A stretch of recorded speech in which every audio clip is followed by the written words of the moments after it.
उनके तो वकील कौन है? लास्ट टाइम आपने बोला था एंगेज करने को, अपने वकील सर साहब। मेरी तबीयत खराब हो गई थी, मैं इसलिए कोई को कर नहीं पाया।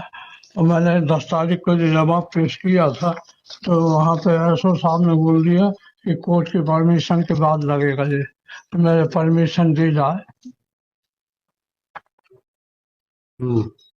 तो मुझे परमिशन दी जाए, मैं कोर्ट को अरे तो कवरिंग मेमो के साथ 2 कॉपी में लगाइए ना, अपने मन की थोड़ी चलती दादा। तो मैं लगा इसलिए तो देता हूँ। आपको कह रहे कोई वकील करो, नहीं ऐसा नहीं हो पाएगा। नहीं, मैं वकील भी कर ले रहा हूँ, नहीं सुनिए, कर लूंगा। अरे सुनिए, आप पुराने आदमी हैं, आप पुराने मुकदमेबाज लग रहे हैं, पहले आप मुकदमे चला चुके हैं। Item number 16 is the matter whereby which was listed last week and fixed date आप was दोनों लोग granted। आ गए हैं। हाँ, वो भी आए थे अभी लंच के पहले, तो अपीयर हुए थे आपके सामने। सर डिफिकल्टी बस इतनी है, suit was allowed, appeal has been dismissed and now execution is pending since 1999। और ये this is the LR of the judgment debtor। This same objection was filed by the judgment debtor मतलब during his lifetime। उनके तो वकील कौन है? Last time आपने बोला था एंगेज करने को, अपने वकील सर साहब। मेरी तबीयत खराब हो गई थी, मैं इसलिए कोई को कर नहीं पाया। और मैंने 10 तारीख को जो जवाब पेश किया था, तो वहाँ पे एसओ साहब ने बोल दिया कि कोर्ट की परमिशन के बाद लगेगा ये, तो मेरे परमिशन दी जाए। हम्म। तो मुझे परमिशन दी जाए, मैं कोर्ट को अरे तो कवरिंग मेमो के साथ 2 कॉपी में लगाइए ना, अपने मन की थोड़ी चलती दादा। तो मैं लगा इसलिए देता तो हूँ। आपको कह रहे कोई वकील करो, नहीं ऐसा नहीं हो पाएगा। नहीं, मैं वकील भी कर ले रहा हूँ, नहीं सुनिए, कर लूंगा। अरे सुनिए, आप पुराने आदमी हैं, आप पुराने मुकदमेबाज लग रहे हैं, पहले आप मुकदमे चला चुके हैं, तो ज्यादा टेक्निकल में आप नहीं समझ सकते। वो जो वकील होता है वही समझता है। तो मैं वकील लगा ले रहा हूँ। समझ रहे ना, आपको ऐसा लग रहा होगा कि कॉमन सेंस से हम सब कर लेंगे, ऐसा नहीं हो पाता। नहीं, मैं लगा देता हूँ वकील। तो आपको थोड़ा पिछली बार टाइम दिया तो था हमने।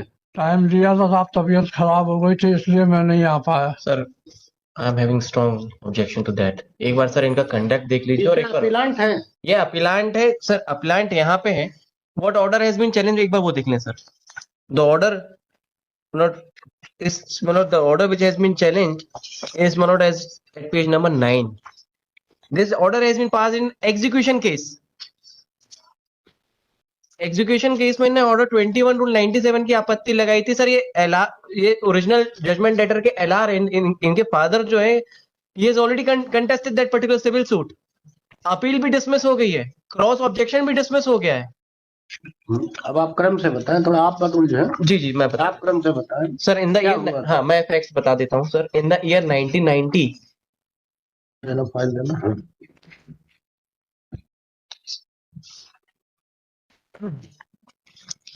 in the year 1990 my client Ramesh Chandra Nikra instituted a civil suit। Ramesh Chandra. Nikra अच्छा। instituted a civil suit with a prayer for specific performance of agreement which was executed on 1986। Just second. जी जी जी इसका judgement मैं बता रहा हूँ sir. That civil suit was allowed वो जजमेंट है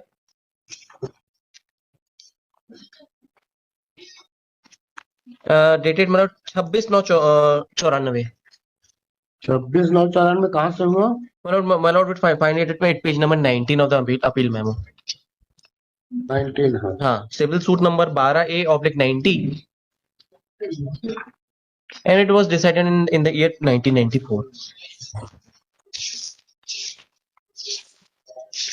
जिसमें जीवन लाल और सुशीला बाई पार्टी थे। जीवन लाल भी थे, देखेंगे सर 4 नंबर पे शंकर लाल भी थे। जीवन, श्रीमती सुशीला, शंकर। जी ठीक है। सब इसमें देखेंगे सब थर्ड नंबर एग्रीकल्चरल लैंड थी। जी, एग्रीकल्चरल लैंड। एग्रीकल्चर लैंड थी सर। शासन के बाद शंकर लाल है, ये थोड़ा इंपॉर्टेंट है। ठीक है। सेकंड पैराग्राफ देखेंगे सर, इसी का जजमेंट का देखेंगे। During pendency of the civil suit the particular property was sold to Shankar Lal। The appellant herein are LRs of Shankarlal. जी. That suit was allowed, my lord. My lord will find decree, my lord, at page, it start from page number 28. Ultimately, my lord, not entire suit was allowed. But the portion which was executed by Jeevan Lal and Ram Kumar, that was allowed. And in respect to one person whose signature was not there, उसका सब खारिज कर दिया था. उसकी हमने cross appeal की थी, that was dismissed. तो सूट was allowed. मतलब ये पैरा आ देखेंगे सर, पेज नंबर 28 पे. प्रतिवादी क्रमांक 1 एवं 2 वादग्रस्त जमीन खसरा नंबर 114/2 रकबा 1.048 हेक्टेयर में प्रतिवादी क्रमांक 1 एवं राम कुमार का हिस्सा, मतलब वो एरिया इंपॉर्टेंट है, 0.698 हेक्टेयर जमीन का विक्रय पत्र इस जमीन के अनुपात में सौदे के अनुसार विक्रय राशि वादी से प्राप्त कर वादी के पक्ष में निष्पादित एवं पंजीबद्ध करावेंगे. निष्पादन पंजीयन का वह वादी ही वहन करेगा. मतलब सेकंड, प्रतिवादी क्रमांक 1 एवं राम कंवर बाई का हिस्सा इस वादग्रस्त 1.04 हेक्टेयर जमीन में से स्वयं उन्हें उनका द्वारा जमीन विक्रय का सौदा वादी से करने के शेष जमीन जो बस्ती है को, परंतु मतलब बस्ती है, पर इस प्रतिवादी क्रमांक 4 ने इससे अधिक जमीन स्वयं क्रय किया है. अतः प्रतिवादी क्रमांक 1 व 2 द्वारा वादी के पक्ष में 698 हेक्टेयर जमीन के विक्रय पत्र में प्रतिवादी क्रमांक 4 भी विक्रेता के रूप में हस्ताक्षर करेगा. That appeal, that suit was allowed. बोलूं सर, इनका पूरा हो जाने. Now we thereafter the present appellant filed civil regular appeal before this honorable court. That appeal was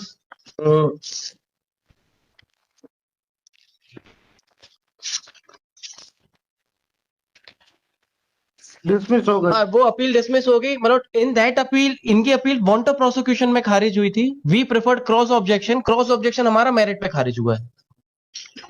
against which they preferred restoration, वो भी खारिज हो गई है. I just narrate the MCC number, हो सकता है रिकॉर्ड पे ना हो.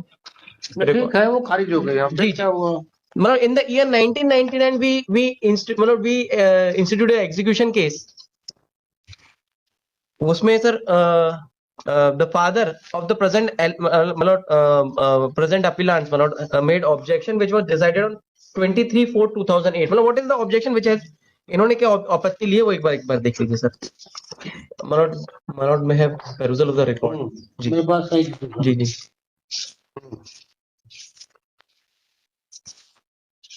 डेट बताया. ये इनकी, हाँ मैं बताते रहा हूँ. इनकी एप्लीकेशन है 29/10/13 की. 29/10/13. जी. इनके अपील मेमो में भी है एनेक्जर A3, अगर वहां से लेना चाहे तो.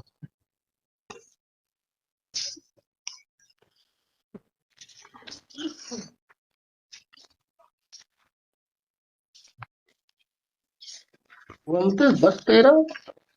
हाँ सर,